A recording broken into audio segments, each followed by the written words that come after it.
वाहिगुरु जी का खालसा वाहिगुरु जी की फतेह। सत श्री अकाल, नमो बुद्धाय, जय निवासिया। साथियों अस्सलाम वालेकुम। साथियों, वॉइस ऑफ मानवता न्यूज चैनल पर आप सभी का स्वागत है। मैं मेघराज सिंह अमेरिका से। साथियों, आज का प्रोग्राम हमारा है आज की मुलाकात जिंदे लोगों के साथ।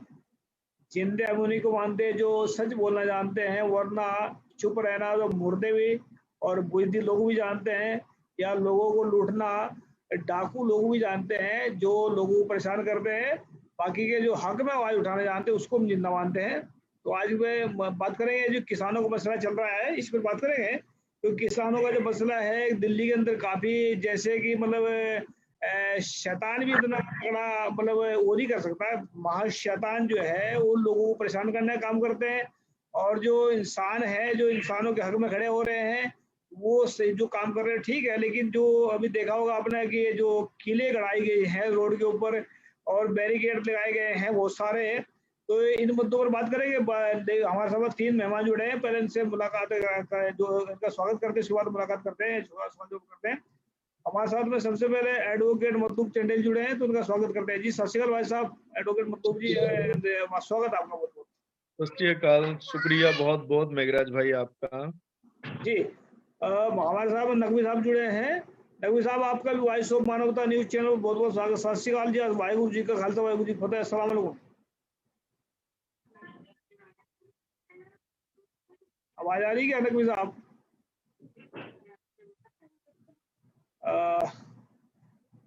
एडवोकेट मतलूब जी, आप अपने बारे में बता दीजिए पहले, उसके बाद हम सवाल जवाब करते हैं। मैं सर, मेरा नाम एडवोकेट मतलूब चंदेल है। मैं उत्तर प्रदेश से बिलोंग करता हूँ, जनपद जालौन से। मैं एमआईएम पार्टी में स्टेट मेंबर हूँ, बतौर स्पोकन पर्सन भी हूँ यहाँ पार्टी का। और उसके बाद मैं सामाजिक कार्य में भी काफी रुचि रखता हूँ सर। जी नकवी साहब, आवाज आ रही है?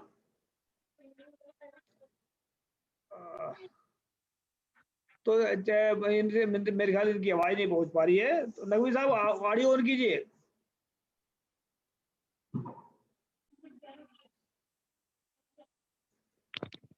मतलूब जी, एडवोकेट मतलूब चंदेल जी, आप बताएं इसके बारे में। जैसे कि हमने देखा है दिल्ली के अंदर जो किसानों का जो आंदोलन चल रहा है, इसमें सरकार ने जो इसमें बदतमीज बदमाशी कहते हैं इसको, बदमाशी करी है।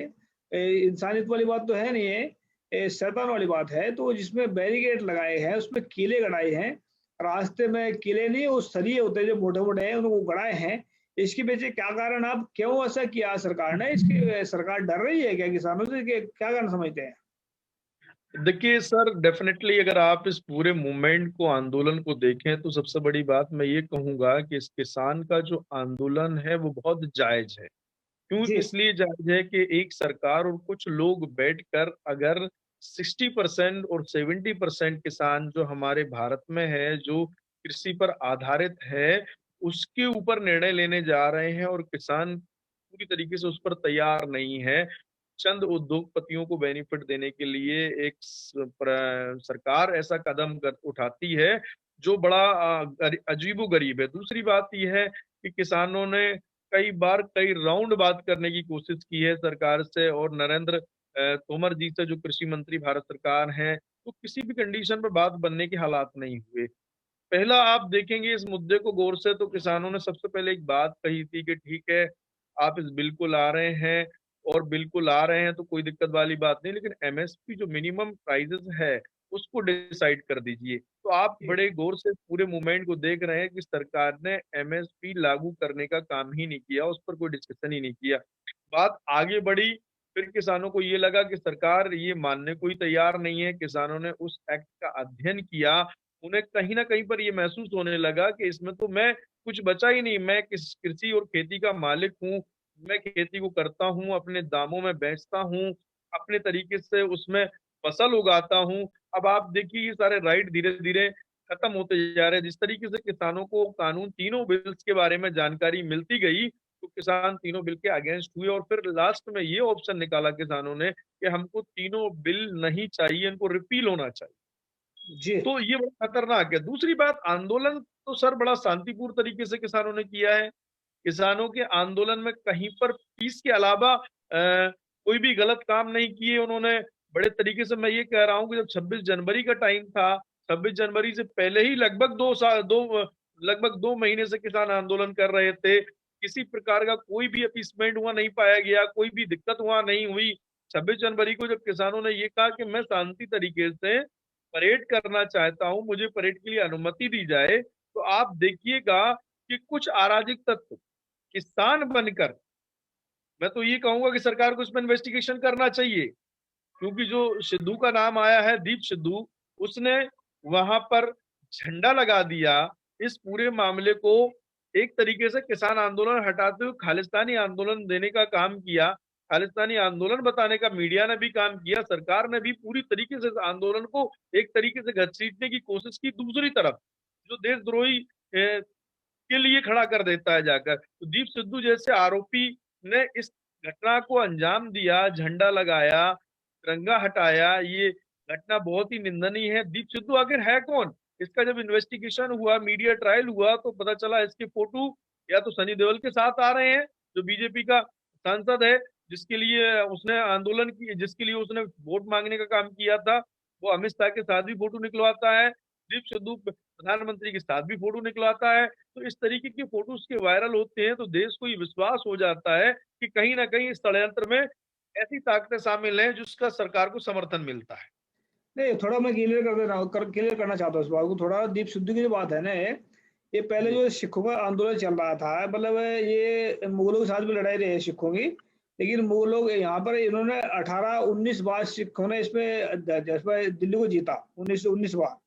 अभी जो है ना, ये सिर्फ वो जो थोड़ा डिफरेंट मसला है, अगर ये देखें ना अपने, मतलब जिस टाइम दीप सिद्धू ने झंडा वो झंडा चढ़ाओ, तो ये तो सिख हिस्ट्री है, सिखों ने अपनी हिस्ट्री बनाई। लेकिन जो उसमें अगर आप देखें थोड़ा, अगर आप भी वही सोच रहे हैं जो मीडिया सोच रही है भारत की, जो जिसको गोबर मीडिया कहते हैं, या मतलब इसको गोदी मीडिया कहते हैं रवीश कुमार जी, अब इसको गोबर मीडिया कहते हैं, अगर उसने भी मतलब ये मनुवाद का एक पैंतरा होता है, बिना फायदे के मनुवाद कुछ नहीं बोलेगा।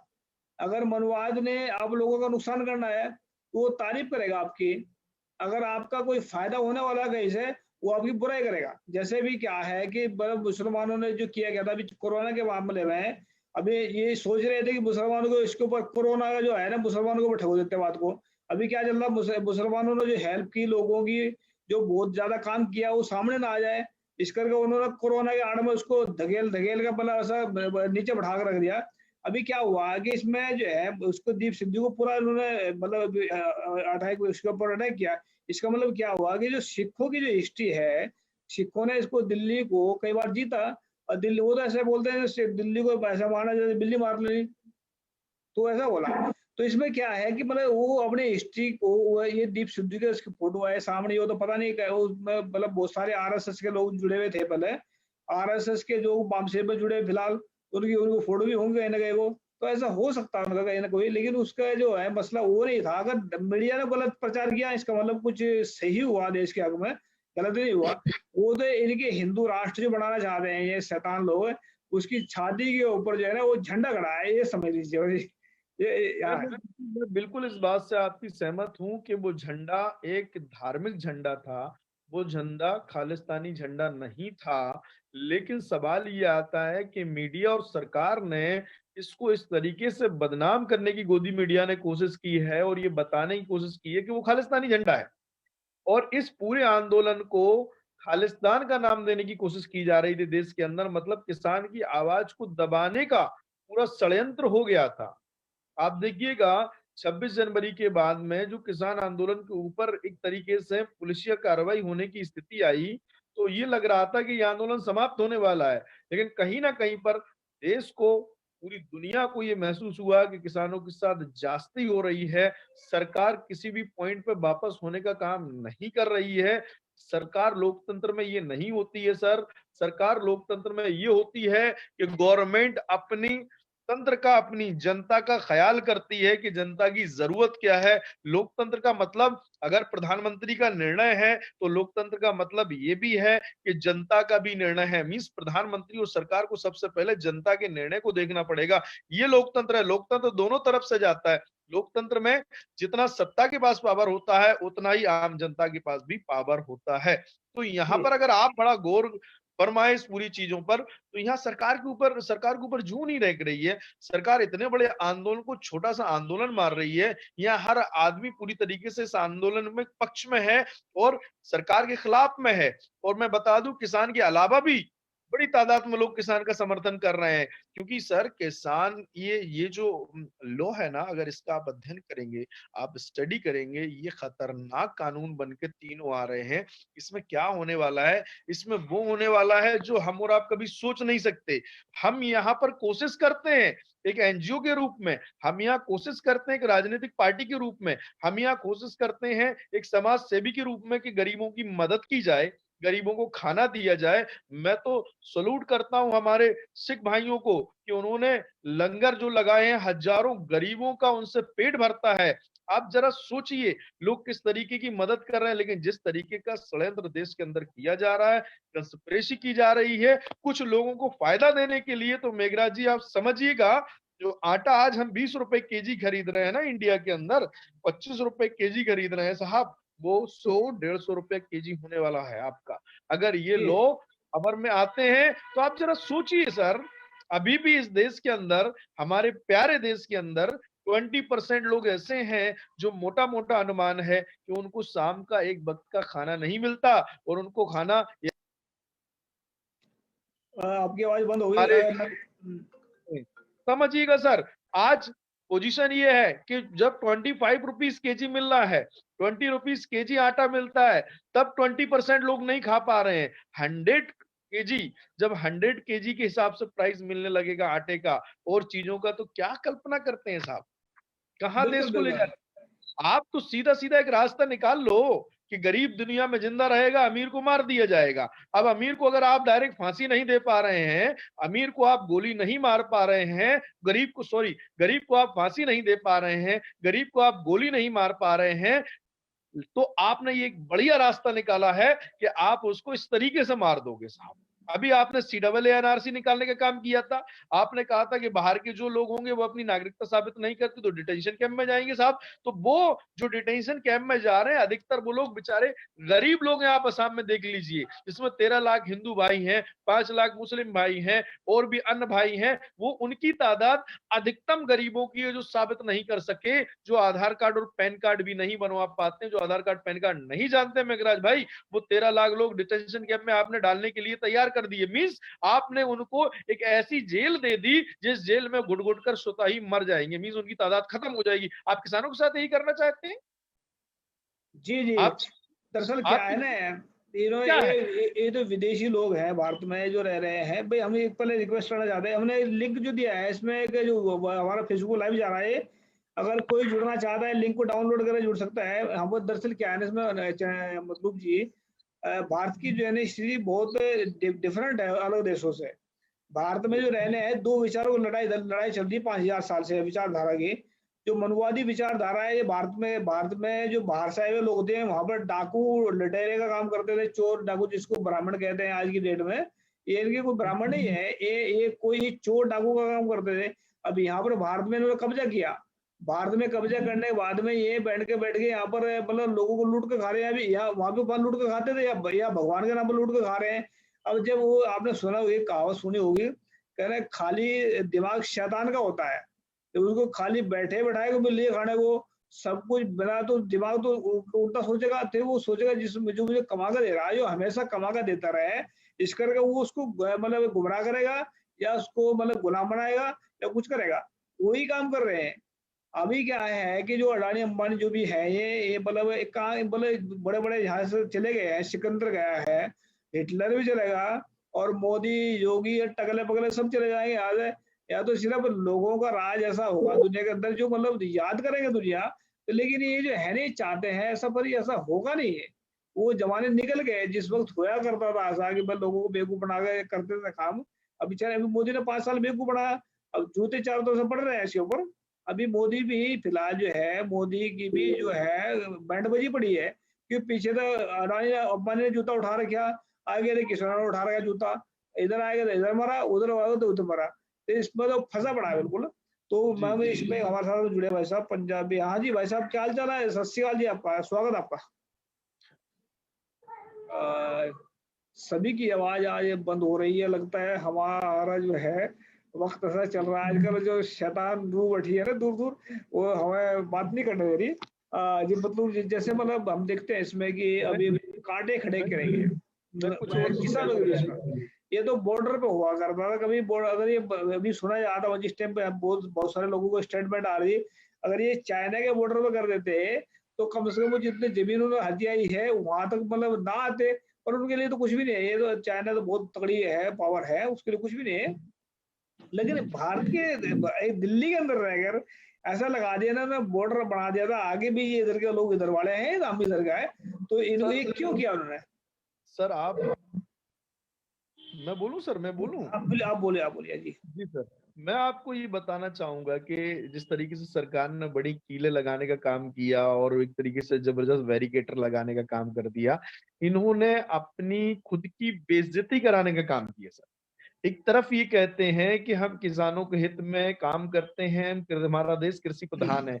अभी सवाल हुए, जब रिहाना ने सवाल खड़ा किया, पॉर्न स्टार मियां खलीफा ने सवाल खड़ा किया, हैरिस ने सवाल खड़ा किया, अंतरराष्ट्रीय लेवल पर जब आवाज आने लगी ना, तो आवाज मालूम क्यों आई सर? 26 जनवरी की हुई आंदोलन पर नहीं आई, क्योंकि ये आपका इंटरम मैटर था। जब आपने क्रूर हरकत करने का काम किया, जब आपने कीले लगाने का काम किया, जब आपने बॉर्डर सीज बना दिया आपने दिल्ली को, और आपने ये शो कर दिया कि देखिए आप कितने सख्त हैं, तो ये दुनिया ने देखा आपको। यहाँ कोई ने बेइज्जती नहीं कराई इस देश की। इस देश के लिए मर मिटने को हमेशा लोग तैयार रहे और आज भी हैं। देश की माटी को सम्मान करते हैं और देश की माटी के लिए आगे भी मरते रहेंगे, बलिदान देते रहेंगे, शहीद होते रहेंगे। लेकिन जो कदम सरकार ने निर्णय लिया था, जो कीलें सरकार ने लगाई थी, वो किसानों के लिए नहीं, अंतरराष्ट्रीय लेवल पर इनकी सरकार पर कीलें लग गई हैं। बिल्कुल बिल्कुल बिल्कुल। बल्कि इनके पिछवाड़े पे कील घुस गई है, मैं तो यहां तक कहूंगा आपको, क्योंकि जब अंतरराष्ट्रीय लेवल से ये क्रूर हरकतों की आवाज आने लगी, तो आपको बड़ी बौखलाहट पैदा हुई। आप कहने लगे ये मेरा इंटरिम मामला है, ये मेरा इंटरिम मामला है। तो सर, इंटरिम मामला ह्यूमन राइट्स का नहीं होता है। मैं आपको बता दूं, मानवाधिकार दुनिया में हर जगह मौजूद है। जी और अगर बिल्कुल। आपके देश में ही किसी तरीके से किसी कम्युनिटी का शोषण होगा, तो अब देखिए जमाना सर बदल चुका है। जमाना ऑनलाइन का है। मेघराज साहब अमेरिका में बैठते हैं, मैं इंडिया में बैठता हूँ, बात करता हूँ। आज एक जी क्लिक पर आपकी आवाज पूरी दुनिया सुनने को तैयार है। तो अब दुनिया एक हो चुकी है। रिलायंस वालों ने ही नाम दिया था, कर लो दुनिया मुट्ठी में। जिसको ये सम्मान दे रहे हैं, जिसको ये सब कुछ दे रहे हैं, उन्होंने एक लकब और नारा दिया था, कर लो दुनिया मुट्ठी में। तो अब दुनिया जो है एक मुट्ठी हो गई है। देश का बाउंड्री बॉल हो सकता है, लेकिन सोशल मीडिया का बाउंड्री बॉल नहीं है। यहाँ आवाजें उठती हैं, दुनिया देखती है, महसूस करती है और उस पर जवाब देती है। तो कहीं ना कहीं पर जो हमारे फंडामेंटल राइट्स हैं या हमारी जो राष्ट्रीय पहचान है, जो देश को अभी तक मिली है, वो सरकार ने कहीं ना कहीं खोने का काम किया है साहब। जी बिल्कुल बिल्कुल। पंजाब जी रूह जुड़ाए हैं हमारे साथ में। भाई साहब अपना लिंक इसको ऑन कीजिए, ऑडियो को। हेलो। भाई साहब जी आपका स्वागत है बहुत बहुत वॉइस ऑफ मानवता न्यूज चैनल पर। सत श्री अकाल जी। सत श्री अकाल जी, सत श्री अकाल। मेघराज जी ठीक ठाक हो? हाँ जी ठीक है, लाइव जा रहा प्रोग्राम हमारा है। ये तो हालचाल हम बात पूछेंगे, पहले हम जो है बात कर लें। अपने बारे में बता ठीक। दीजिए, लाइव प्रोग्राम जा रहा है इसमें वॉइस ऑफ मानवता न्यूज चैनल पर जी। मैं राजविंदर सिंह, पिंड रैखन्ना, जिला बठिंडा, पंजाब तो ही। जी हाँ जी, हाँ जी। तो राजविंदर जी, जैसे हम देख रहे हैं इसमें दिल्ली में जो आंदोलन चल रहा है, इसमें आप क्या क्या आपका क्या नजरिया है इसके ऊपर? जो सरकार ने वो कीले कटाई है, वहां पर सड़कों पर बैरिकेड लगाए हैं, क्या सरकार इससे घबरा गई है? क्या क्या कारण है? किसानों से इतनी डरती है क्या किसानों से? जो मतलब रोटी कमा कर देते हैं किसान, उसके उसी के सामने बाढ़ खड़ी कर देनी है, ये क्या चक्कर है? ਅਸਲ ਦੇ ਵਿੱਚ ਨਾ ਜੀ ਸਰਕਾਰ ਬਹੁਤ ਜ਼ਿਆਦਾ ਬੁਖਲਾਹਟ ਦੇ ਵਿੱਚ ਹੈ। जी ਤੁਸੀਂ ਇਹ ਦੇਖੋ, ਬੁਖਲਾਹਟ ਇਸ ਤਰ੍ਹਾਂ ਦੀ ਹੈ ਵੀ ਜਿਹੜਾ ਹੁਣ ਸੈਸ਼ਨ ਹੋਇਆ, ਉਹਦੇ ਵਿੱਚ ਨਰਿੰਦਰ ਮੋਦੀ ਪ੍ਰਧਾਨ ਮੰਤਰੀ ਨੇ ਮੰਨਿਆ ਕਿ ਜਿਹੜੇ ਅਸੀਂ ਕਾਨੂੰਨ ਹੈ ਜਲਦਬਾਜ਼ੀ ਦੇ ਵਿੱਚ ਲੈ ਕੇ ਆਏ ਆ, ਅਸੀਂ ਕਿਸੇ ਸਿਆਸੀ ਪਾਰਟੀ ਨਾਲ ਜਾਂ ਕਿਸੇ ਜਥੇਬੰਦੀਆਂ ਨਾਲ, ਕਿਸਾਨਾਂ ਨਾਲ ਕੋਈ ਰਾਬਤਾ ਕਾਇਮ ਨਹੀਂ ਕੀਤਾ। ਇਹ ਸਾਡੀ ਗਲਤੀ ਹੈ। ਔਰ ਦੂਸਰਾ, ਉਹਨਾਂ ਨੇ ਮੰਨਿਆ ਵੀ ਅਸੀਂ ਰਾਜ ਸਭਾ ਦੇ ਵਿੱਚ VOTING ਨਹੀਂ ਕਰਾਈ। ਇਹ ਵੀ ਗਲਤੀ ਆ। ਪਰ ਇਹਦੇ ਬਾਵਜੂਦ ਵੀ ਕਾਨੂੰਨ ਸਹੀ ਹੈ। ਸੋ ਕਿਹੋ ਜਿਹੀਆਂ ਬੇਹੂਦੀਆਂ ਗੱਲਾਂ ਕਰ ਰਹੇ ਆ, ਮਤਲਬ ਇੱਕ ਬੱਚਾ ਵੀ ਸਮਝ ਸਕਦਾ ਇਹਨਾਂ ਗੱਲਾਂ ਨੂੰ। ਵੀ ਜਦੋਂ ਤੁਹਾਡੇ ਕਾਨੂੰਨ ਸਹੀ ਨੇ, ਤੁਸੀਂ ਕਹਿ ਰਹੇ ਹੋ ਅਸੀਂ 2 ਸਾਲ ਵਾਸਤੇ ਫਿਰ ਹੋਲਡ ਕਰ ਦਿੰਦੇ ਆ, ਕਿਤੇ ਕਹਿ ਰਹੇ ਹੋ ਸੋਧਾਂ ਕਰ ਦਿੰਦੇ ਆ, ਇਹਦਾ ਮਤਲਬ ਤੁਸੀਂ ਮੰਨ ਰਹੇ ਹੋ ਵੀ ਉਹਨਾਂ 'ਚ ਕਮੀਆਂ ਨੇ, ਉਹ ਗਲਤ ਨੇ। ਸੋ ਇਹ ਜਿਹੜਾ ਕੀਤਾ। ਬਾਕੀ ਦੂਜੀ ਗੱਲ ਜਿਹੜੀ ਟਵੀਟ ਦੀ ਗੱਲ ਕਰ ਰਹੇ ਆ, ਵਕੀਲ ਸਾਹਿਬ ਨੇ ਦੱਸਿਆ, ਜਾਂ ਜਿਹੜੀਆਂ ਉਹ ਗ੍ਰੇਟਾ ਦੇ ਉੱਤੇ FIR ਦਰਜ ਕਰਨ ਦੀ ਗੱਲ ਵੀ ਆ ਰਹੀ ਹੈ ਸਾਹਮਣੇ। ਤੁਸੀਂ ਐਂ ਦੇਖੋ ਵੀ ਇਹਨਾਂ ਦੀ ਜਿਹੜੀ ਤਾਕਤ ਕਹਿ ਲਓ ਜਾਂ ਇਹਨਾਂ ਦੀ ਜਿਹੜੀ ਸੋਚ ਕਹਿ ਲਓ ਵੀ ਉਹ ਇੱਕ ਟਵੀਟ ਤੱਕ ਸੀਮਿਤ ਹੋ ਕਰੇਗੀ।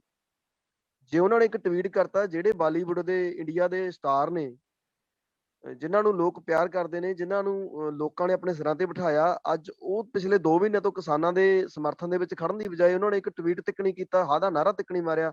ਤੇ ਅੱਜ ਜੇ ਮਤਲਬ ਅੰਤਰਰਾਸ਼ਟਰੀ ਲੈਵਲ ਤੇ ਗ੍ਰੇਟਾ ਦੀ ਗੱਲ ਹੋਵੇ ਤੇ ਚਾਹੇ ਰਿਹਾਨਾ ਦੀ ਗੱਲ ਹੋਵੇ, ਉਹਨਾਂ ਨੇ ਟਵੀਟ ਕੀਤਾ ਤੇ ਅੱਜ ਉਹ ਮਤਲਬ ਉਹਦਾ ਜਵਾਬ ਦੇਣ ਲਈ ਉਹ ਕਹਿ ਰਿਹਾ ਸਾਡਾ ਇੰਟਰਨਲ ਮਾਮਲਾ। ਮੈਂ ਕਹਿੰਦਾ ਜੀ ਵਕੀਲ ਸਾਹਿਬ ਦੀ ਗੱਲ ਨਾਲ ਮੈਂ ਟੋਟਲੀ ਐਗਰੀ ਕਰਦਾ। ਇਹਨਾਂ ਨੇ ਕਿਹਾ ਵੀ ਜਿਹੜਾ ਹਿਊਮਨ ਰਾਈਟਸ, ਜਿਹੜਾ ਵਾਇਲੈਂਸ ਹੁੰਦਾ ਮਤਲਬ ਉਹਦੀ ਉਲੰਘਣਾ ਹੁੰਦੀ ਆ ਤਾਂ ਉਹ ਸਾਨੂੰ ਰਾਈਟ ਹੈ।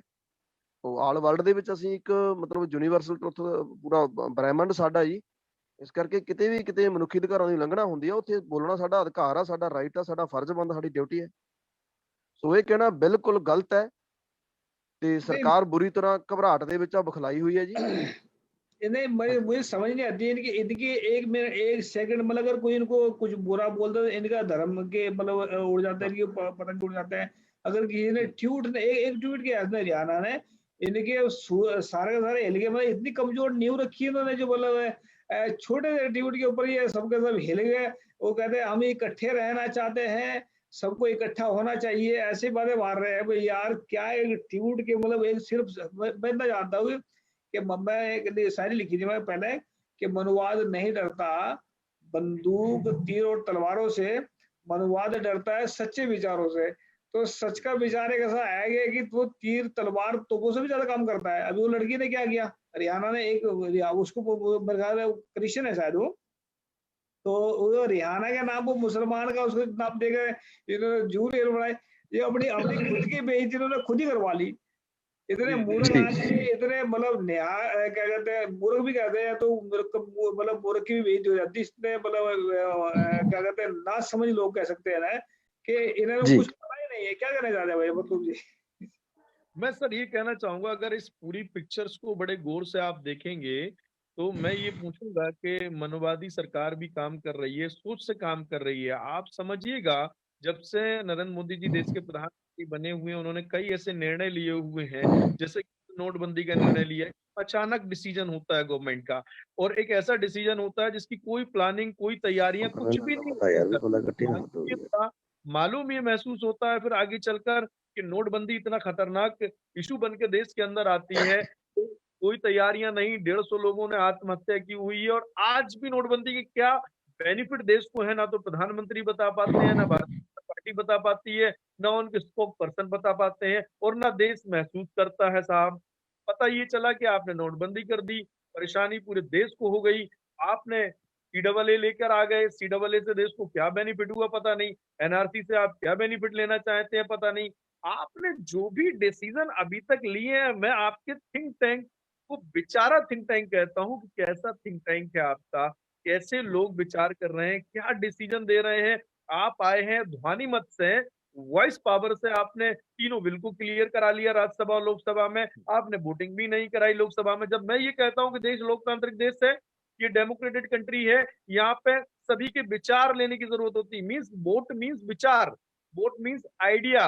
आप वहां पर बैठे हुए लोकसभा में हमारे सदस्यों का आइडिया नहीं लेते हैं, उनका विरोध नहीं लेते हैं, ध्वनि मत से इशू करा लेते हैं, अपना तीनों बिल पास करा लेते हैं। सरकार से कोई, सरकार का किसानों से कोई संवाद, कोई डिस्कशन, कोई आर्गुमेंट नहीं होता है। और आप सीधे 3 से 4 लोगों को, अडानी अंबानी वगैरह वगैरह को लाभ देने के लिए पूरे 60% किसान को आप बिल्कुल इस कगार पर खड़ा करना चाहते कि ही मतलब वो खुद भी सुसाइड कर मरने लगे।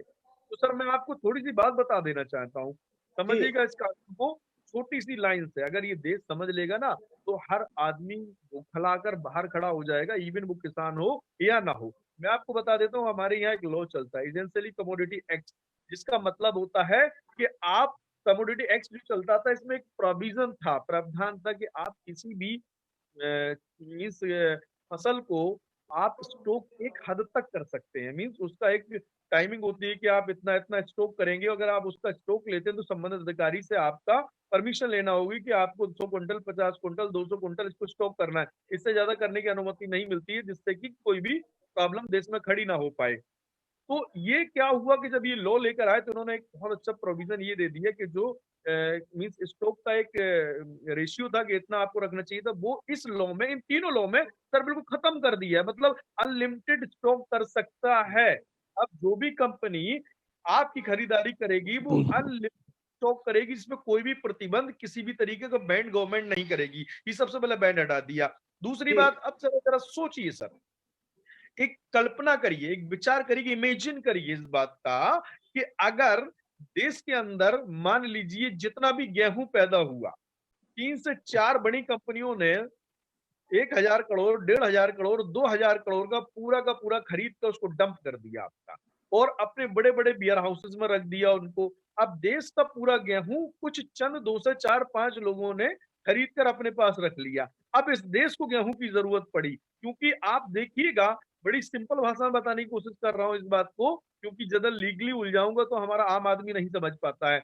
अब इस जी पूरे के गेहूं के स्टॉक को मेघराज जी स्टॉक कर लेती है। अब जरूरत पड़ती है देश को, क्योंकि जब देश को जरूरत पड़ेगी ना गेहूं की, खाने की, आटे की, तो ये फिर बेचने का काम करेंगे आपको। मीन्स आपसे 100 रुपए में 50 रुपए, 20 रुपया, 10 रुपया केजी में खरीदा हुआ, ये आपको पैक्ड करके 200 रुपए केजी में देने का काम करेंगे, और आपको लेना पड़ेगा साहब, क्योंकि कहीं पे भी सरकार के पास ऐसी व्यवस्थाएं नहीं है। सरकार अपनी मंडी बंद करने जा रही है, सरकार खरीदारी बंद करने जा रही है। सरकार कहती है कि एपीएमसी हम रखेंगे, हम खरीदारी करेंगे, ऐसा कुछ नहीं है। उदाहरण अगर जानना चाहते हो और देखना चाहते हो तो बीएसएनएल का उदाहरण देख लो और कंपनियों का उदाहरण देख लो। सरकार ने बीएसएनएल बंद नहीं किया, लेकिन बीएसएनएल को ऐसी बुरी कंडीशन पर खड़ा कर दिया कि आज बीएसएनएल की तरफ कोई देखना पसंद नहीं करता, कोई सेवाएं बीएसएनएल की लेना पसंद नहीं करता। तो सरकार आगे चलकर अपनी मंडी को इस तरीके से खत्म कर देगी, और जो प्राइवेट मंडियां हैं वो काम करेंगी। तो सर आप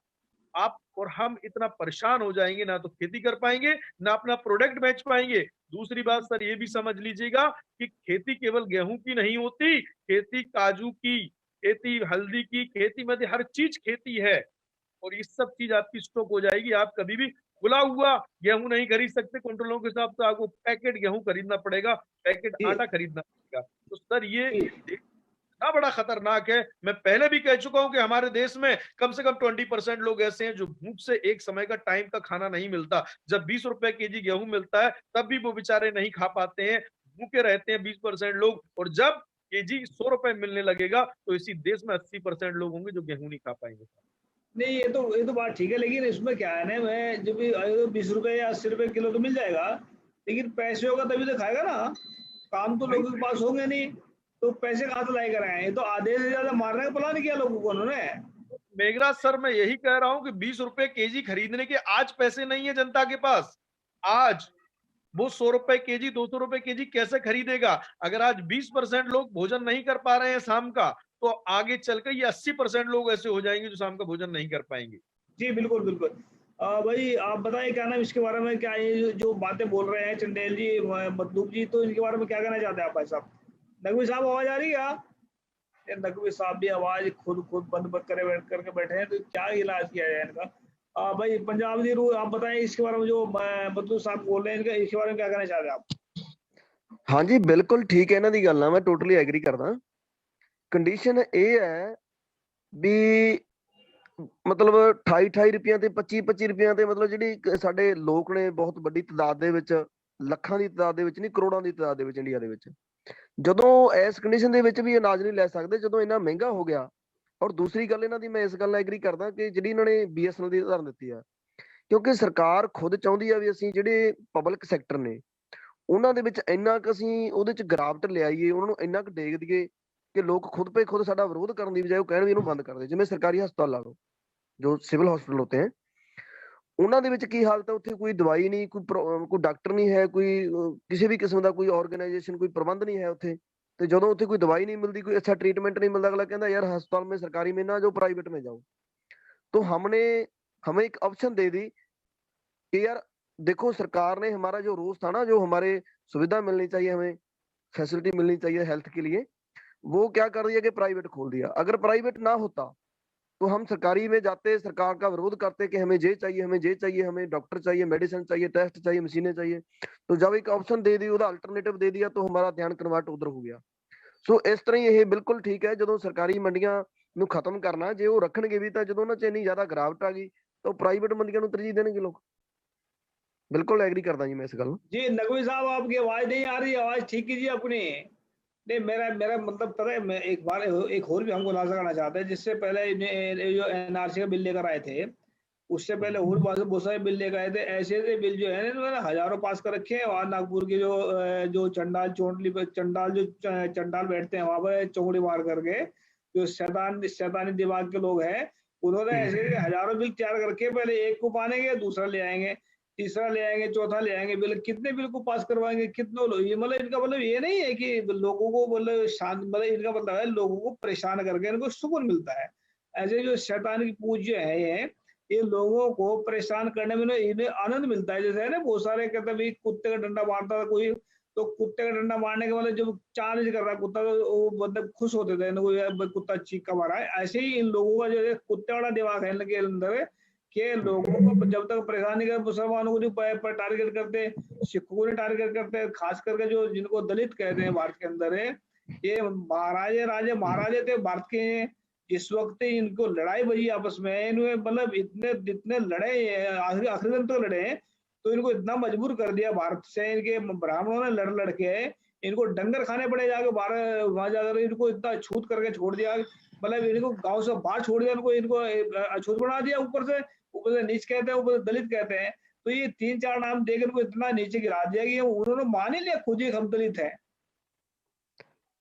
मेघराज जी मैं गल करनी चाਹੁੰਦਾ ਸੀ। जी करिए। ਤੁਸੀਂ ਐ ਦੇਖੋ ਵੀ ਜਦੋਂ ਇਹਨਾਂ ਨੇ ਨੋਟਬੰਦੀ ਲਿਆਂਦੀ, ਕਹਿੰਦੇ ਕਾਲਾ ਧਨ ਲੈ ਕੇ ਆਵਾਂਗੇ, ਲੋਕਾਂ ਨੇ ਬੜਾ ਵਿਰੋਧ ਕੀਤਾ, ਕਹਿੰਦੇ ਜੀ ਇਹ ਤਾਂ ਬਹੁਤ ਚੰਗਾ ਕੀਤਾ ਨੋਟਬੰਦੀ ਕਰਕੇ, ਅਸੀਂ ਲੋਕਾਂ ਨੂੰ ਸਮਝ ਨਹੀਂ ਆਈ। चलो मान लिया कि नहीं समझ आई। उससे बाद फिर उन्होंने जीएसटी लेके आए, वो बोले कि यार व्यापारियों ने विरोध किया कि व्यापारियों को समझ नहीं आया, ठीक है मान ली बात, नहीं समझ आया। उसके बाद फिर जो 370 धारा तोड़ी कश्मीर में, वो भी कहते हैं कि कश्मीर को समझ नहीं आया, चलो मान ली बात। फिर एनसीए नागरिकता संशोधन बिल लेके आए, अब खेती कानून लेके आए, कह रहे हैं कि किसानों को समझ नहीं आया। मैं कहता हूं कि आप किस किस किस ग्रह से उतरे हैं कि जो आपके देश हैं, सभी वर्ग हैं, किसी को समझ नहीं आती आपकी बात? तो आप ही सियाने हो गए, इतने सियाने हो गए कि किसी को समझ नहीं आ रही है। हेलो, कमाल की बात है जी। नकवी साहब आवाज आ रही है आपकी, बताइए जो बात जी। कर रहे हैं सत श्री अकाल, सलाम अलैकुम, नमो बुद्धाय, गुड मॉर्निंग। वाहेगुरु जी का खालसा, वाहेगुरु जी खालसा, वाहेगुरु जी की फतेह। कई 1000 साल बाद आपकी आवाज आई है, बोलिए क्या कहना चाहते हैं आप? हाँ, आप प्रश्न को दोबारा से एक बार दोहरा दीजिए। अभी मोदी सरकार ने, अभी मोदी को क्या कहूँ, उसको मोदी तो हाई के नंबर का चमचा है। उन्होंने अपनी चमचागिरी कर करके किसानों के बीच में वहां पर दीवारें, मतलब जो किले गड़ाई है रोड के ऊपर, और वो बैरिकेड लगाए थे। उसके बारे में क्या कहना चाहते हैं? ये किसानों से डर गई सरकार या किसानों को सबक सिखाना चाहती है, क्या कहना चाहते हैं? मैं तो पूरे देशवासियों को बहुत बहुत धन्यवाद करता हूँ, सल्यूट करता हूँ कि ईवीएम के बारे में ना तो जाग रहे थे, ना इकट्ठा हो रहे थे, ना बोल रहे थे। 4-5 साल से बहुत प्रयास किया, कोई कम से कम सहयोग करे, लेकिन कुछ नहीं। अब आखिर में किसान जग गए तो मैं उनका शुक्रिया अदा करता हूं, कम से कम जग तो गए। अरे भाई, जब मोदी जब से बैठे हैं, एक भी काम कोई सफल हुआ है? या हाथरस की लड़की का बलात्कार के बाद बिना परमिशन रात में, जो कि हिंदू धर्म के अनुसार रात में शव नहीं किया जाता, शव दहन, वो भी कर दिया। तो मैं देशवासियों को धन्यवाद करता हूं कि आखिर में जग गए, वरना धोखा तो होता ही। जो धोखेबाज है, जिसका सब काम धोखा ही धोखा चल रहा है, तो वो कौन सा काम सही करेगा? हमें ये बताओ। नोटबंदी किया, और ये जो कृषि कानून लाए, ये भी चोरी रास्ते से लाए, बिना पूछे लॉकडाउन में लाए। और लॉकडाउन जो ये कोरोना चल रहा है, किसानों को, हमारे भाइयों को तो एक को भी नहीं पकड़ रहा कोरोना। ये कोरोना है क्या चीज है? हमको खुद नहीं पकड़ रहा। मैं रोज लोगों से कहता हूँ, भाई कोरोना जिसके हो उसको मेरे पास ले आओ ताकि हमको पकड़ ले। पकड़ता ही नहीं, और मैं तो मास्क लगाता भी नहीं, तो हमें कोरोना तो नहीं पकड़ रहा है। ये कोरोना एक षड्यंत्र है। और मैं देशवासियों को सलाम करता हूं जो जग गए। भाई जग गए तो ये बहुत अच्छी बात है। मेरा सवाल का जवाब नहीं दिया, मैंने जो सवाल पूछा था आपसे। मैंने कहा कांटीले जो तार जो लगाए थे बीच में किसानों के बीच में सरकार ने, वो सरकार डर गई है उनसे, या मतलब सबक सिखाने के लिए लगाए कांटे वो जो लगाए थे उन्होंने, कीले गड़ाई थी? अरे बद्दू साहब कह रहे हैं इन्होंने अपने कबर के मतलब उसमें अपने ही नहीं नहीं नहीं नहीं नहीं नहीं नहीं ना, मैं इस पे एक बात कहना चाहता हूँ। आप बताइए। या तो फिर ये देशवासी ये जितने हैं ये सभी आतंकवादी हैं, और या तो फिर जो सरकार है ये आतंकवादी है। ऐसी कील कांटे अपनी ही जनता से सुरक्षा के लिए आज तक विश्व में किसी भी देश के शासक ने लगाई हो तो बताइए, मैं उसको 1 करोड़ रुपए इनाम दूंगा, मैं अपनी जमीन जायदाद सब लिख दूंगा, अपनी किडनी उसके हवाले कर दूंगा, दिल उसके हवाले कर दूंगा। अरे ये बात बोले अभी बनवादी रात को कहानी लिख कर झूठी कहानी रख के आपके सामने ला देंगे। अभी ये कहानी वहां की उस देश की, आपका नाम भी नहीं याद होगा। बनवादी के पास जितनी कहानियां सब झूठे लिखी हुई है ना, अपनी ही जनता से। अरे भाई हिटलर था, उसने भी तो नहीं ऐसा किया, कम से कम उसने कील काटे तो नहीं, कम से कम अपने उसको कुछ लोगों पर भरोसा था, उसने कील काटे तो नहीं लगाए। इन्होंने तो इनको तो एक मिनट, एक सेकंड, इनको तो किसी पे भरोसा नहीं है, इनको तो अपने मनुवादियों पे भी भरोसा नहीं है। ये इतना कट्टरपंथ कि इनको किसी पे भरोसा नहीं है। आप बोलिए भाईजान, बोलना चाहते हैं? झूठा आदमी किसी को भरोसा नहीं हुआ करता। हाँ जी बताइए क्या कहना चाहते हैं। ਹਾਂ ਮੈਂ ਇਹ ਕਹਿਣਾ ਚਾਹਣਾ ਜੀ, ਜਿਹੜੀਆਂ ਇਹ ਮਤਲਬ ਕਿੱਲਾਂ ਲਾਈਆਂ ਨੇ, ਤੁਸੀਂ ਇਹ ਦੇਖੋ ਪਾਕਿਸਤਾਨ ਦੇ ਬਾਰਡਰ ਤੇ ਵੀ ਇਸ ਤਰ੍ਹਾਂ ਦਾ ਹਾਲਾਤ ਨਹੀਂ ਹੈਗੇ, ਚਾਈਨਾ ਦੇ ਬਾਰਡਰ ਤੇ ਵੀ ਨਹੀਂ ਹੈਗੇ। ਮਤਲਬ ਸਾਡੇ ਦੇਸ਼ ਦੇ ਲੋਕਾਂ ਲਈ ਮਤਲਬ, ਔਰ ਦੂਸਰੀ ਗੱਲ ਤੁਸੀਂ ਦੇਖੋ ਵੀ ਜਿਹੜੀ ਉਹ ਗ੍ਰੇਟਾ ਦੀ ਗੱਲ ਕਰਦੇ ਉਹਦੇ ਤੇ ਉਹਨੂੰ ਮੈਂ ਮਤਲਬ ਗੋਦੀ ਮੀਡੀਆ ਦੀ ਗੱਲ ਕਰ ਰਿਹਾ ਜੀ। ਉਹਦੇ ਟਵੀਟਾਂ ਕਰਕੇ, ਰਿਹਾਨਾ ਦੇ ਟਵੀਟਾਂ ਕਰਕੇ ਇੰਨਾ ਬੁਖਲਾਹਟ ਦੇ ਵਿੱਚ ਨੇ ਕਿ ਉਹ ਉਹਨਾਂ ਨੂੰ ਉਹ ਕਹਿ ਰਹੇ ਨੇ ਕਿ ਇਹ ਖਾਲਿਸਤਾਨੀ ਹੈ। ਰਿਹਾਨਾ ਨੂੰ, ਗ੍ਰੇਟਾ ਨੂੰ ਖਾਲਿਸਤਾਨੀ ਕਹਿ ਰਿਹਾ ਮਤਲਬ ਜਿਹੜਾ ਗੋਦੀ ਮੀਡੀਆ इंडिया ਦਾ। कमाल हो गई। बस 3-4 बातें निभाती हैं। एक तो खालिस्तानी हो गया, दूसरा पाकिस्तानी हो गया, तीसरा ये आतंकवादी हो गए। तो 2-3 बातें इनकी हैं, और ये तो रटी भी है नहीं, दिन रात रटते हैं वो। उनको किसी को पाकिस्तान भेज दो, उनको किसी को किसी ने आज ये नहीं कहा अभी चाइना भेज दो उनको, या हांगकांग भेज दो, या अमेरिका भेज दो, सिर्फ पाकिस्तान भेज दो। नहीं, कोई लोग है जी, और लोगों का और जो मतलब संगठन है, चाहे किसान जत्थेबंदी है, चाहे और मतलब संगठन है, जो संस्थाएं हैं, ऑर्गेनाइजेशन है, उनकी डेफिनेशन ये बर्बाद करेंगे गोदी मीडिया, और मतलब मोदी करेगा बाजी, उसकी डेफिनेशन ये देगा। मीडिया नहीं, गोबर मीडिया है, इसमें बदबूबाजी है, झूठ की, तूफान की, और दुनिया भर के झूठ बोलते हैं। वो कह रहे हैं डॉक्टर अमरजीत सिंह हमारे कहते हैं उनको 3-3 फुट के एंकर हैं, वो 6-6 फुट कूदती हैं, तो उनको दिमाग जो है ना हिल जाता है थोड़ा। बाजी एक मैं कहावत, एक श्लोक कहना चाहता हूँ। एक बार डूबे तो 52 वीर कहावे, और बार बार डूबे तो मूर्ख वीर कहावे। मैं देशवासियों को कहना चाहता हूं कि आप लोगों ने नोटबंदी देखी, जीएसटी देखी, 2 करोड़ रोजगार देखा, काला धन देखा, और विकास बहुत ज्यादा देखा, और शाइनिंग देखी, सब कुछ देख लिया। अब ना देखो, अब 21 बिल के बाद में आपका आंदोलन करना, ईवीएम के खिलाफ आंदोलन पूरे देश में जैसा किसान आंदोलन कर रहे हैं। हे किसान अन्नदाता, आप लोग ईवीएम के विरुद्ध भी आवाज उठाते रहो। किसी स्टेट में, एक भी स्टेट में ईवीएम से चुनाव ना हो, चाहे मोदी दोबारा आ जाए, मैं इस्तकबाल करूंगा, लेकिन ईवीएम के विरुद्ध है किसान दाता। हम वो कह तो रहे हैं स्टेटमेंट दे दी उन्होंने कि ईवीएम के एक भी वोट नहीं घुसने देंगे कहीं भी। एक ईवीएम के जहाँ पर किसानों को लागे ना, वही भी घुसने नहीं देंगे। क्या कहना चाहते हैं भाई साहब? मैं जी का यहाँ पे बहुत समर्थन करूंगा, क्योंकि ये बात बिल्कुल सही है। जबकि आप ये सब देख रहे हैं, देश के अंदर बराबर CAA पे आंदोलन हुए, 370 पे आंदोलन हुए, और आप नोटबंदी के खिलाफ, जब नोटबंदी में आए तो नोटबंदी के खिलाफ आंदोलन हुआ, और आज किसानों का बहुत बड़ा आंदोलन होता है जो देश में साथ है। लेकिन आप जरा कल्पना करिए, जरा सोचिए, इमेज करिए कि प्रधानमंत्री जी कितने भी विरोध आंदोलन होने के बाद पीछे नहीं होते हैं, और आप समर्थन में हर जगह जीत प्राप्त करते हैं, और जनता पूरी तरीके से आपके खिलाफ होती है और जीत भी आपको मिलती है। तो ये ईवीएम जो सवाल है, इस पर डाउट और ज्यादा बढ़ जाता है जनता का। अभी रिसेंटली महाराष्ट्र विधानसभा ने अपना एक बिल पास किया हुआ है, और ये कहा है कि स्टेट में जो भी इलेक्शन होंगे वो ईवीएम से नहीं होंगे। अभी रिसेंटली बिल पास हुआ, मैं कल ही न्यूज सुन रहा था इस बात की। तो मैं तो ये कहूंगा, जो गैर भाजपा की सरकारें हैं जहां पर मौजूद हैं, उनको इस पर सख्त निर्णय लेना चाहिए, क्योंकि कहीं ना कहीं पे हमारी सरकार को ईवीएम पे बहुत ज्यादा भरोसा है, इसलिए वो जनता की किसी मुद्दे को गंभीरता से नहीं लेते, किसान के आंदोलन को गंभीरता से नहीं लेते, सीताफली के हुए आंदोलन को गंभीरता से नहीं लेते, उसे या तो खालिस्तानी या पाकिस्तानी या टेररिस्ट से जोड़ने का काम करते हैं और अपने स्टेप को बैक लेना नहीं जानते। जानते हो, जब कोई आदमी अपने स्टेप को बैक नहीं लेता, जब देश का प्रधानमंत्री अपने स्टेप को बैक नहीं लेता, तो उसे बहुत ज्यादा भरोसा किसी चीज पर होता है, अपनी जीत पर होता है, और ये भी भरोसा उसे अपनी जीत पर हो रहा होगा कि 2024 में हम पुनः सरकार बनाएंगे। तो आखिर ऐसी कौन सी शक्ति है जिसकी दम पर इतना ज्यादा गंभीरता से सोच बैठे हैं कि हम जीत लेंगे? तो हमें कहीं ना कहीं पर देखिए, मैं बता रहा हूँ, नहीं पाजी, अब मैं बोलूंगा।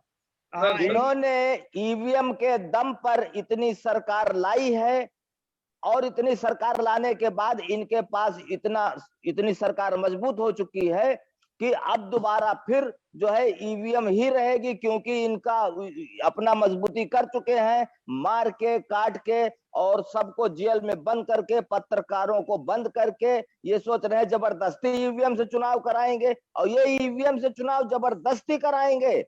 और मैं देशवासियों को एक बताना चाहता हूं कि अगर आप ऐसे शासक को, बीजेपी का भले ही कोई दूसरा आदमी आ जाए कोई बात नहीं, लेकिन जो आदमी इस तरह का है कि वो कोई बात मानता ही नहीं और उसको ज्ञान भी नहीं, ये कहते हैं कि नाली की गैस से एक आदमी ढक्कन की रख के चाय बनाता था। हम और मोदी चैलेंज कर रहे हैं कि आइए नाली के ऊपर ढक्कन रख के आप चाय बना दीजिए, हमारी वहीं पे फांसी दे दो, और मैं नाली का वही कचरा इकट्ठा करके उसको मैं टैंक में बंद करके और मैं उससे चाय बनाऊंगा। उसको करना पड़ता है ना, उसको दिमाग लगाना पड़ेगा कि उसको पहले एकत्रित करना, उसको बंद करना, तब उसके बाद में उसमें गैस इकट्ठा होगी और कैसे उसको नियंत्रण किया जाएगा। ये बना दे, नहीं बना सकते, मैं चैलेंज करता हूं, चुनौती देता हूं, बनाओ, नहीं बना सकते, उसके लिए भी दिमाग चाहिए। तो जो दिमाग है नहीं प्रधानमंत्री के, बस उनकी जो भी उनके मर्जी आया वो पास कर दिया, जो भी मर्जी आया वो पास कर दिया। असल में मोदी नहीं पास करते, मोदी के साथ मिल बैठ करके वो जो जिसके अंडर में ये काम कर रहे हैं और जिसके अंडर में पहले थे और अभी भी हैं, तो इनका उद्देश्य वो बदलेगा नहीं। और मैं देशवासियों को सबको बताना चाहता हूँ, होशियार हो जाओ और आप सचेत हो जाओ, वरना जो है आपके लिए ये कृषि बिल एक पैसा भी नहीं फायदे में था, आपके टोटल आपकी हत्या करने की तैयारी थी। समझ गए आप लोग, जाग गए कम से कम, तो मैं तो सैल्यूट करता हूँ भाई जी। मैं लास्ट सवाल करूंगा, एक मिनट जी, क्या कहना चाहते हैं लास्ट में आप? मतलब चंडेल जी, क्या कहना चाहते हैं लास्ट में आप?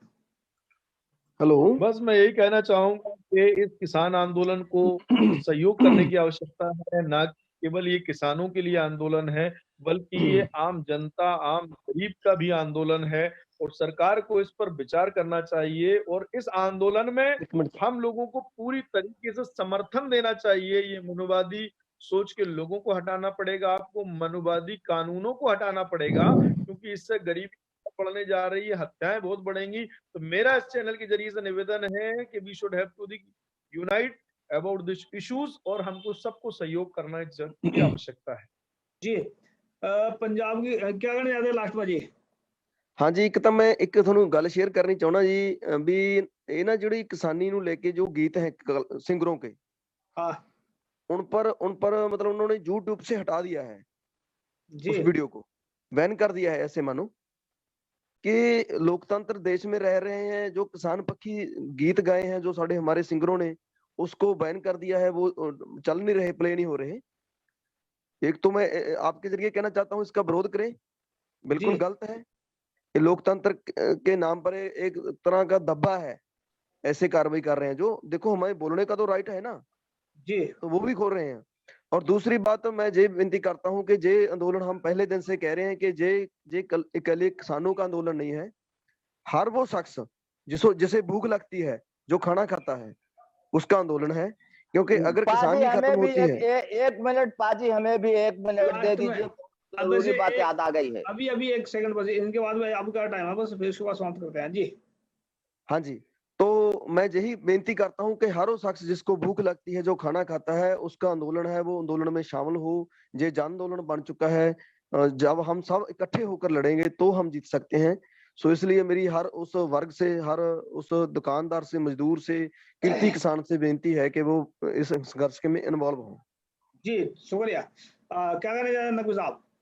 मैं राजपूतों के लिए हमें याद आ गई, राजपूतों से हमें ये गुजारिश करना है कि अभी भी आप जमींदार हैं और जितनी जमीन आपके पास है, आपका शासन जिस षड्यंत्र के तहत नष्ट हुआ था और फिर से ये षड्यंत्र ज्यादा राजपूतों के आघात में है, क्योंकि राजपूतों के पास जमीन ज्यादा है तो उन्हीं को ज्यादा खतरा है। इसलिए मैं प्रत्येक राजपूत से गुजारिश करता हूं कि आप भी सचेत हो जाइए, एक भी राजपूत बाकी नहीं चाहिए। किसान आंदोलन में आप हिस्सा लीजिए, वरना ये जमीन खतरे में है। जैसा आपके ऊपर शासन गया था षड्यंत्र से, उसी षड्यंत्र से जमीन भी चली जाएगी। तो बस ये इतना, शुक्रिया। नहीं, राजपूतों को तो समझा रखा होगा पीछे बैठाकर उनको, तुम्हें जब जमीन वापसी दे देंगे, ऐसी बात नहीं। उनको उनके तो ब्राह्मण के सबसे बड़े गुलाम राजपूत हैं, उसके बाद में जब ये क्षत्रिय हैं और ये जो मतलब क्या कहते हैं उनको वैश्य हैं, और जो ST SC उसको तो कुछ भी नहीं समझ रहे हैं। तो सबसे बड़े गुलाम तो राजपूत ही है, तो याद रखना इस बात को भाई। अगर राजपूतों के पास जमीन रहेगी बात नहीं मानेंगे तो आपकी, कम से कम हम मजदूरी करेंगे, खाएंगे, अनाज पैदा करेंगे, हमको भी मिलेगा। और अगर राजपूत भी इस बार धोखा खा गया, गाफिल हो गया, लापर मतलब ध्यान नहीं दिया, तो ये जमीन जानी ही जानी है। भाई जमीन आपकी घाटा देती है, हर बार फसल सही नहीं आती, तो आपके ऊपर कर्जा बढ़ता जाएगा, कर्जा बढ़ता जाएगा, आखिर में आपको जमीन उनको बिक्री करना ही पड़ेगा, उनके नाम देना ही पड़ेगा, और जो कहेंगे बोना ही पड़ेगा। आपके पास कोई रास्ता नहीं है। जितने भी जमींदार हैं उनके लिए खतरा, उनसे ज्यादा तो मजदूरों के लिए खतरा है। भाई मजदूर लोग कुपोषण से मर जाएंगे, अनाज नहीं पाएंगे। जी बिल्कुल बिल्कुल। नकवी साहब थैंक यू आपका जुड़ने के लिए। एडवोकेट मतलूब चंडेल आपका भी शुक्रिया। ईवीएम का विरोध जिंदाबाद, ईवीएम विरोध आंदोलन करना है। कहीं भी एक भी वोट ईवीएम से नहीं पड़ना चाहिए। हम सभी साथियों से रिक्वेस्ट करते हैं कि ईवीएम के खिलाफ भी आंदोलन जारी रखें। किसानों से खास करके रिक्वेस्ट करते हैं कि जितना चाहते हैं, अगर भारत में सुख शांति से रहना चाहते हैं, मनुवादी राज को ध्वस्त करना पड़ेगा और सच्चाई का राज कायम करना पड़ेगा। नहीं तो ये मनुवादी अभी नहीं, हजारों साल से परेशान करते आ रहे लोगों को भारत के अंदर। जब तक यहाँ सच्चाई का राज काम नहीं होगा तब तक कुछ नहीं हो सकता। और सच्चाई का राज में हम मुसलमानों को, सिखों को, सभी को एक साथ में मिलकर राज करना पड़ेगा। नहीं तो ये जो शैतान लोग बैठे हैं जो मतलब परेशान करते हैं लोगों को, ये ऐसे करते रहेंगे। उम्मीद करते हैं कि सभी के सभी जो जागरूक लोग हैं, जो ST SC OBC के लोग हैं, सिख है, लिंगायत है, जैन है, सभी के सभी मिल करके एक बेगमपुरा राज, जिसको खालसा राज और जिसको सच्चाई का राज कहते हैं, या मतलब आपका खुद का राज होगा, शैतानों का राज खत्म। असल में ये देश के PM है नहीं भाई, ये RSS संघ के ये PM है, और फिर RSS में ये रह चुके हैं और अभी भी RSS का कहना मानते हैं। अभी भी मोहन भागवत का Z+ यानी 100 कमांडो की सुरक्षा चलती है। इसी में कंगना रणावत की वाई सुरक्षा यानी 10 कमांडो की सुरक्षा चलती है। तो RSS के नियंत्रण में अभी भी काम कर रहे हैं, और उसका ये पहले भी थे। तो यानी एक संघ के अंडर में पूरे देशवासियों को नर्क में ढकेलना सही नहीं है, किसी एक संगठन का नहीं होना चाहिए। मैं खुद मुस्लिम हूँ, लेकिन कोई भी मुस्लिम संगठन के अगर भारत में वो होगा, ऐसा वर्चस्व करेगा, मैं उसके विरोध में आऊंगा। हम किसी मुस्लिम संगठन का नहीं सपोर्ट करते। आने वाले वक्त बात करें इसमें। तो नकवी साहब जुड़े, धन्यवाद आपका। एडवोकेट मतलूब जी, वाहिगुरु जी का खालसा, वाहिगुरु जी का खालसा, वाहिगुरु जी की फतेह। वाहेगुरु जी का खालसा, वाहेगुरु जी की फतेह। थैंक यू सबका, सत श्री अकाल, शुक्रिया।